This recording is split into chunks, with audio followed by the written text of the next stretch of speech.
Semangat pagi para planter. Berjumpa kembali dengan saya Cikgu Muklis di channel YouTube Cikgu Muklis. Kita jumpa kembali dengan Cikgu Muklis masih dalam materi manajemen kelapa sawit. Kali ini saya akan memaparkan materi pembibitan yang mana materi kali ini adalah kelanjutan daripada materi sebelumnya, yaitu materi pembibitan tingkat lanjut atau yang lebih sering kita kenal dengan sebutan pembibitan di tahap main nursery atau pembibitan utama. Untuk di main nursery, tentu yang pertama kali kita lakukan adalah melakukan persiapan di main nursery.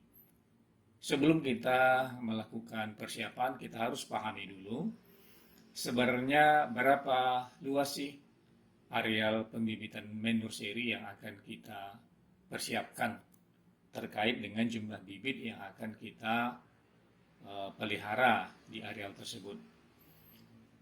Kalaulah bibit yang mau kita pelihara ini nantinya akan kita lempar ke lapangan pada umur 12 bulan paling lamanya, maka kalau kita mengambil jarak space ya segitiga sama sisinya dengan jarak 90 cm kali 90 cm kali 90 cm, maka 1 hektar itu bibit yang kategori umur sampai 12 bulan ini bisa ditampung sebanyak 12.000 bibit untuk per 1 hektarnya. Kemudian pada saat kita melakukan persiapan di main nursery, sebaiknya selambat-lambatnya 2 bulan sebelum kita melakukan transplanting bibit dari PNKMN, ini semua infrastruktur dan prasarana di main nursery ini sudah harus selesai. Berupa apa? Berupa jalan dan pipa-pipa saluran airnya. Jadi kalau di pre-nursery ini ada 3 bulan waktunya, makanya begitu pre-nursery kita berumur 1 bulan, kita sudah harus disegerakan untuk melakukan persiapan pembangunan infrastruktur di main nursery, begitu ya. Kemudian kita lanjutkan, tentunya kalau para planter yang menggunakan sistem penyiraman dengan menggunakan selang kriko atau sumisansui, ini saya berikan catatan bahwasanya dari pengalaman kita di lapangan untuk 1 plotnya, 1 hektarnya yang jumlahnya 12.000 bibit itu tadi, kita membutuhkan 30 selang kriko ya. Kalau untuk sistem penyiraman sprinkle atau selang biasa, mungkin teman-teman yang lain punya pengalaman di situ. Tapi kalau saya yang pernah kita lakukan adalah menggunakan penyiraman dengan menggunakan selang kriko atau sumisansui. Kemudian mesin yang kita gunakan pada waktu itu ya ini mesin dompeng ya, atau boleh juga merek yang lain, terserah ya, tapi yang bertenaga 20 HP ya horsepower-nya. Kemudian air yang dia hasilkan itu mampu menghasilkan air yang dia keluarkan itu sekitar 270 galon per menitnya ya, begitu. Kemudian persiapan apa lagi yang mau kita lakukan di pembibitan main nursery ini? Yang jelas persiapan daripada media tanahnya cukup banyak ya. Kalau kita ambil satu saja contoh, ukuran polybag yang mau kita gunakan ukuran 35 cm kali 40 cm dengan catatan posisinya masih terlipat ya, maka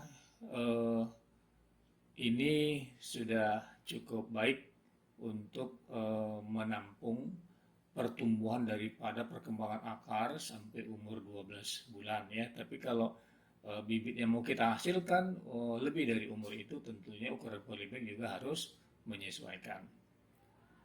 Kemudian eh, tanah yang akan kita gunakan sebagai media tanam itu adalah pengisi polybag tadi adalah tanah-tanah mineral yang berada pada posisi atas ya, atau kedalamannya paling dalam itu sekitar 30 cm atau biasa kita kenal dengan tanah mineral lapisan atas atau topsoil.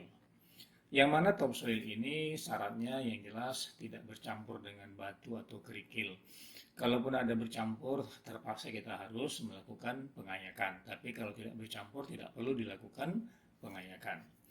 Kemudian tanah yang kita gunakan ini juga teksturnya ini tidak lempung berliat ya. Nah, kemudian dia juga mempunyai sifat drainase yang baik ya. Artinya kalau air kita siramkan di atasnya, dia tidak tergenang di atas permukaannya. Kemudian perbandingan daripada antara topsoil dengan pupuk RP ini berbagai macam ya kebijakan yang dilakukan. Ini tergantung kepada kita mau pakai kebijakan apa yang sudah ditetapkan oleh manajemen ya. Yang jelas topsoil tersebut sangat baik jika kita tambahkan jenis pupuk RP, yang mana pupuk RP ini yang mengandung P sangat baik untuk menumbuh kembangkan daripada pertumbuhan akar serta batang tanaman kelapa sawit yang kita tanam yang masih dalam kondisi bibit. Begitu. Tetapi untuk kondisi saat sekarang ini untuk mendapatkan tanah topsoil sudah cukup sulit ya. Dari yang saya alami, saya sangat susah mendapatkan topsoil sehingga pada waktu itu saya menggunakan tanah subsoil ya, yang mana mutunya dibandingkan dengan topsoil ya sangat jauh lah. Jadi pada waktu itu satu truk tanah yang isinya sekitar 4 kubik untuk menjaga kesuburannya ini saya berikan pada waktu itu tambahan pupuk kompos ya, pupuk kompos satu sak ya, atau 50 kilo pupuk kompos yang sudah jadi ya. Kemudian saya juga tambahkan 25 kilo pupuk RP ya, atau setengah saknya. Nah, karena pada waktu kita menggunakan ini, waktu itu saya ada mengalami kendala drainasinya yang kurang baik.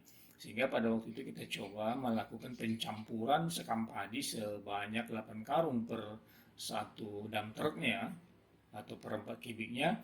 Nah, setelah kita mix sedemikian rupa, ternyata porous daripada media tanah kita atau drainasinya itu cukup baik ya.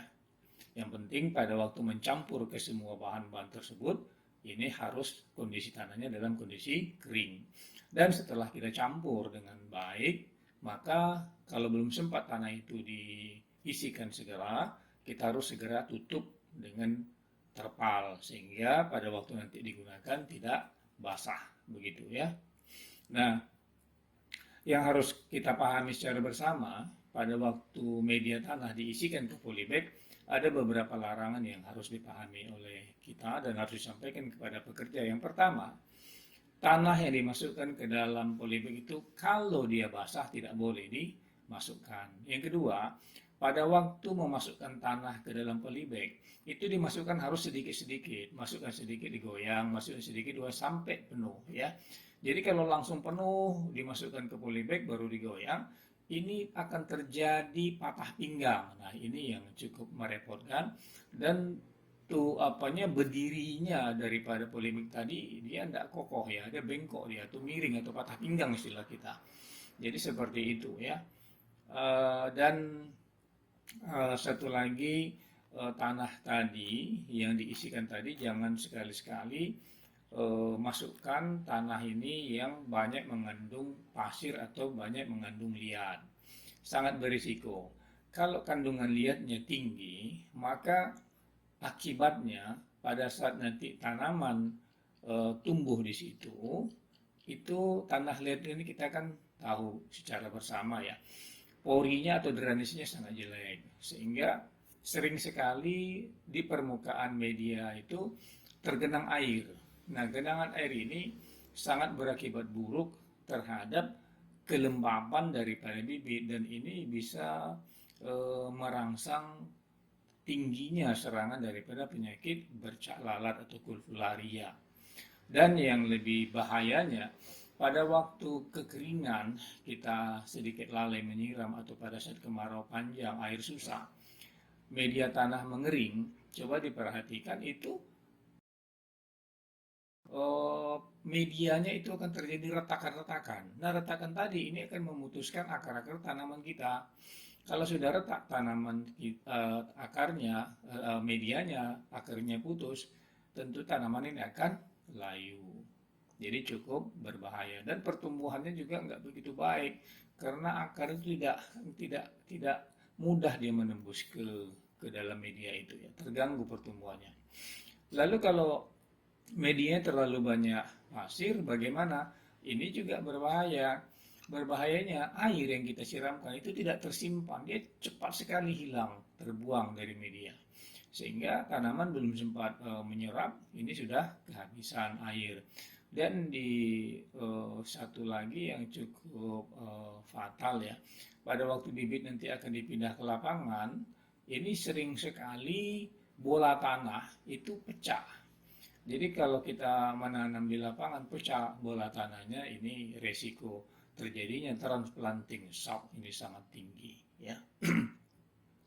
Kemudian kalau pasir yang terlalu tinggi, mau tidak mau kita harus menambahkan bahan organik yang lebih banyak. Dan kalau ketemu nanti lapisan tanah atas atau topsoil boleh dicampurkan sedikit ya.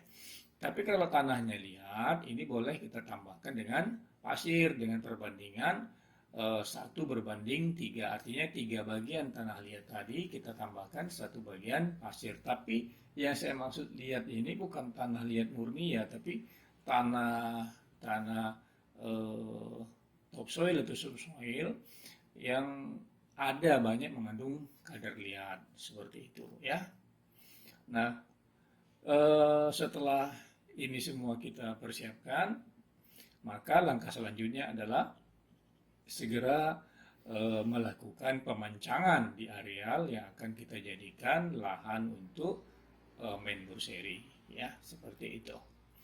Nah, kemudian semua polybag yang sudah berisi tadi segera dipindahkan ke pancang tanam yang sudah dikasih tanda di lapangan.